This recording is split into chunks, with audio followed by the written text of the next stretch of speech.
Superman, Super Fatberg, and Super Scottish Soccer. Welcome to the show, the show in which we look at this week a comic worth more than a small village, a sewer blockage with the structural integrity of a minor continent, and Scotland doing the unthinkable, actually qualifying for the World Cup finals and thereby sending seismologists into early retirement. Yes, welcome to Mark and Pete, two blokes with half an opinion. Now here's our first story. Super duper. It's a bird. It's a plane.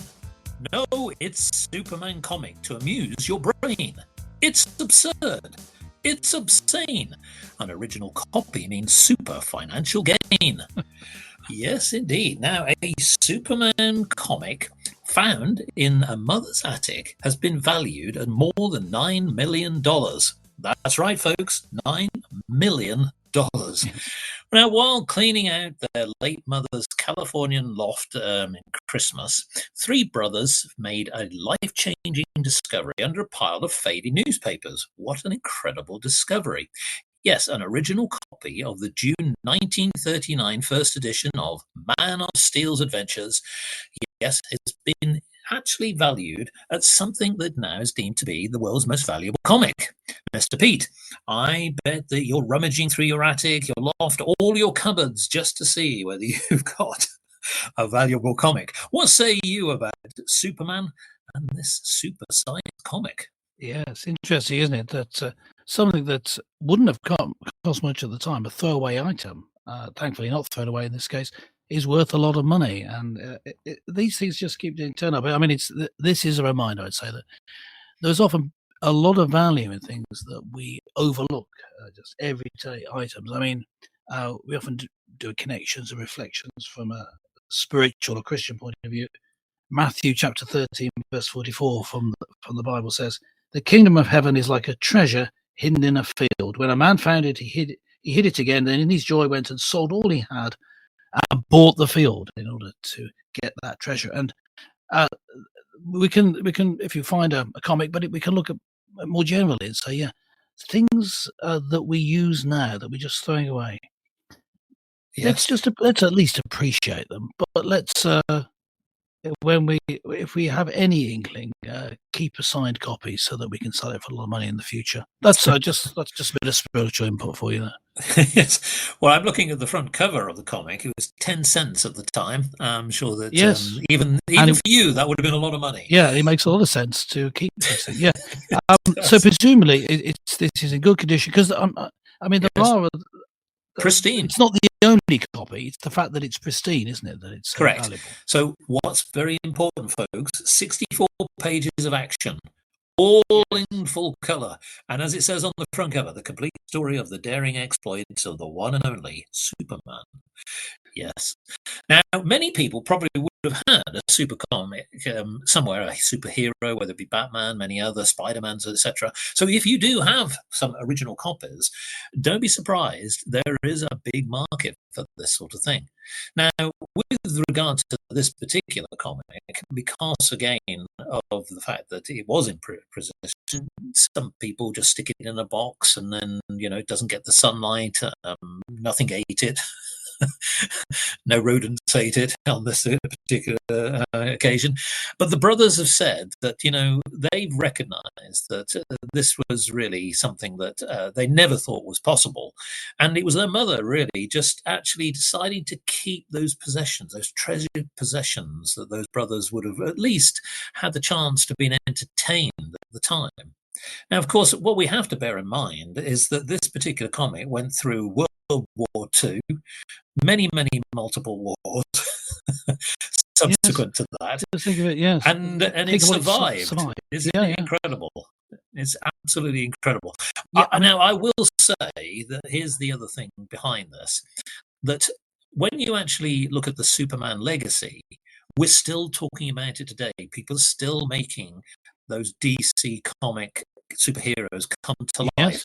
So it's not Including at surprised the that, movies, you know, yeah. there's a big market for it. Yes, and because of that, the origin becomes more valuable. And Yes. of course, with superheroes, with origin stories being such a valuable part of the brand, very important to a superhero is the origin story of said superhero. How did the superhero get his or her powers? And so, an origin story of the actual publishing makes it all the more interesting. It's not just that it's valuable; it's an interesting item. And it's interesting to me that what seems to be such a lowbrow form of art is now being really appreciated. Well, yes, I agree. I will say that for anyone who has actually read a Superman comic, they are very entertaining. I think they're great works of art for children, but I actually also think adults. I mean, I mentioned before about this being big business. Many people trade comics. Yes, they actually trade them. They invest in them and they keep the collection. The bigger the collection, the more valuable it will be. So the more expensive ones are the ones that, of course, are unique. Those who, say, for example, are extremely rare or in very good condition. And so this particular one that we were referring to from 1939, being an original from the number one series, is again, I'm sure that there must be other copies out there hidden in many strange places.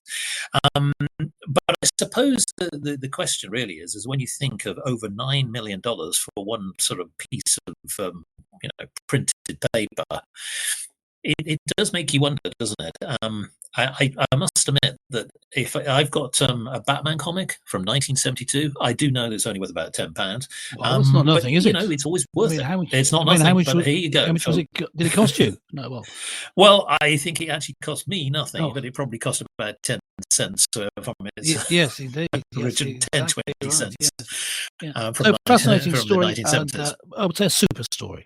Oh, excellent. Very good. Now, I'm here's glad about one of a slightly different super size. Yes, probably more on the grotty stuff. Via toilets, sinks, and sumps flow batches of fatberg bumps, with clinging plastic clumps and heaps of hideous humps. From smelly putrid pumps to slurries of sloppy lumps, every sewer slowly slumps with disgusting dirty dumps. Yes. Oh, yes. What has happened to our sewer system? Well, it seems that the long lasting plastic wet wipes are really now causing blockages throughout the United Kingdom Yes. and, in fact, throughout the whole of the world. Yes, this scourge of water companies is blocking pipes and at a really a crucial, vile, disgusting piece of detritus. Mr. P, I know that many people have advised that whenever you get a wet wipe, it's probably best to just put it in the bin. But the problem is, being made of plastic is our old enemy again of the environment. This is causing not just blockages within the system, but it's costing some of the utility companies over £200 million a year to clear. Yes. Now, let's just insert here the Mark and Pete point of view that we're very much concerned about protecting the environment. Yet we are critics of attitudes and agreements to do with climate change and global warming, because it's a distraction from this sort of problem, which it tends to get ignored, or, if you'll forgive the pun, swept under the carpet. And here we have a problem with the disposal of wet wipes. Now, if you throw them in the normal bin, there's still a problem because these plastic wet wipes don't disintegrate. Now they do. There are ones that are sold that are specially designed, even though they're plastic, to disintegrate. But even those, if you flush them, get stuck because they don't dissolve quickly enough. So that they can claim to be flushable or fine to flush or that sort of thing, but actually don't risk it. Don't flush it because you'll end up with a fatberg. I mean, that's really, and a very large one as well. And it ends up being a very large one. Some of them can be up to 10 tons in weight. Yeah. Now, the Bible verse for this section is taken from the Old Testament, Numbers 35:33. You shall not pollute the land in which you live. And I think it makes sense not to pollute your own land. You need to be responsible and care for each other. And the way to do that is if you do have to use wet wipes, then dispose of them in the bin. But I mean, why do you need to use wet wipes? What's wrong with a wet cloth? I mean, what happened to wet Absolutely. cloths? That's what I would You can know. wash it. And then you can wash it and reuse it. I think the reusable items, just reuse generally, has been lost. And reuse is so much better than recycling.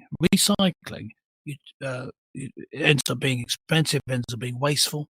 And if you try and make something else out of the things that you recycled, even glass, say, which you melt down and refill, you're using more energy. You're not actually saving that much, to be honest. But if you reuse, like we used to reuse bottles, reuse a cloth by washing it, wringing it out, to reusing it, that would be better. So I don't want to diss an entire industry. No, maybe I do. I do want to do that. What I want to do is just stop using wet wipes. Well, We here's didn't the used thing. to have them. We did fine. This might make you sort of think next time you take public transport or Yes. go down any high Yeah, street I where did. there is a sewer. Now, in recent times, a massive stinking lump of wet wipes, fat and oil was removed from a West London sewer. It weighed the same as 8 double-decker buses, and it took a specialist team more than a month to break it down. Now, ironically, according to the government figures, and this is a couple of years old because they're still catching up, folks, counting those wet wipes. In 2023, 32 billion wet wipes were sold to UK consumers, of which about 12 billion contain plastic. Now, if you were to lay it all out flat, enough to sort of cover what would be 2,200 football pitches with plastic wet wipes, that just shows you the extent of the problem. So it is true that whilst the government is now putting stricter regulations on what can be sold or what can be used, it does make sense, doesn't it? When you actually look at something like a product like that, it's from, even though we are in a consumer-based society, because if you think of the impact from a commercial point of view, yes, people are selling them, but the consequence is even greater. The extent of revenue that is required to clean up this mess, whether it goes down the toilet, whether it goes in the bin, it is a big problem. So I agree, Mr. Pete, that really our big message here is let's reduce our plastic. Let's go back to where we once were. Go back to the times when actually we could quite comfortably have a clean society, keep our houses clean and fresh, and we don't need plastic, do we? No, we don't. Anyway, Let's move now let's come on to something which is a little bit more of a jolly story here. And as we sort of think about, what's on the horizon, particularly for the achievements of this year, but also for next year, when some people are having a bonny ball. If soccer was played with a haggis, the Tartan Army would be in their prime, and they tackle the tatties and turnips and devour every trophy in extra time. Yes. Yes, if that were only true. But no, we do actually have football with soccer with a ball, and it's made of plastic. Yes, but nevertheless, Scotland will now go to the Men's World Cup finals in Americas for the first time in 28 years. Yes, through 2 stoppage time goals, an astonishing drama unfolded when Scotland beat Denmark at the Hampden Park Stadium. Mr. Pete, what a great story this is. Not only was it a great achievement on the pitch, but what has also started to happen is galvanised the nation, and it's also starting to boost the economy. What a great thing for a little rubber ball. What say you about their it's fascinating to see how something grown men kicking a bladder around a pitch, it's that it can cause so excitement. But of course, even though I'm not a fan of football, of course, Mark and Pete as a show, we're big fans of everything. But I'm not really a fan. But you've got to recognise this: that you can make anything seem silly if you describe it in the right way. It's not what the game is, it's what it means to the people. Exactly. There's clubs across Scotland, and then they get people from the clubs are stolen representing their country. So you've got family, you've got nation, and you've got clubs all put together, as well as the game itself being of interest. And so suddenly you've got national pride resurfacing. Hope for the future economy, well, there's a bit of a spike because of a football match win. Now, the problem is, Mr. Mark, it might be short-lived because I'm just saying they're not likely to win the entire World Cup. Oh, no. Wouldn't it be really fantastic? It would be The fantastic Tartan Army indeed. could go Yes. all the way there. Maybe beating England in the final. Who knows? That would be perfect. Yes, no, that would make it. Yeah. We're just thinking about the national identity of Scotland, which tends to, in recent years, be tied up with the idea of independence, meaning independence from the United Kingdom, which is a ludicrous idea. Yes. Such a huge subsidy to the Scottish exchequer being made each year from England, well, from the rest of Britain. And yet the only alternative when looked at, certainly in the independence campaign a few years ago, and subsequently, was for them to leave the United Kingdom and join the EU, which is less democratic and would be less helpful to them. So I think another way of boosting national pride is a good one. The football's doing great. You don't need to leave the UK to celebrate your football. Well, exactly. Now, ironically, the Scottish coach, Steve Clarke, said that when they went into the match, it was more around the anticipation of success, not the fear of failure. And clearly, on the night, even though they had a home advantage, they were the underdogs. But the fact of the matter is that their team galvanised, they came together, and they actually won. Now, I think this monumental particular occasion has also led to the thoughts of, should Steve Clarke be made Sir Steve Clarke? Probably a bit too early, but certainly if he could lift the World Cup, my goodness, there would be statues of him all over Scotland. I can assure you of that. Look, I think that when we look back at this particular episode, it's been about Superman, it's been about Super Fatberg, it's been about Super Wet Wipes, it's been basically about Super Soccer. Overall, I think it's been a super show. Yes, absolutely, and that's it for this week. Thanks very much for listening. I remember to search your attics directly after this. Remember, if you've got to use a wet wipe, don't flush it down the toilet. And if you're Scottish, enjoy the moment.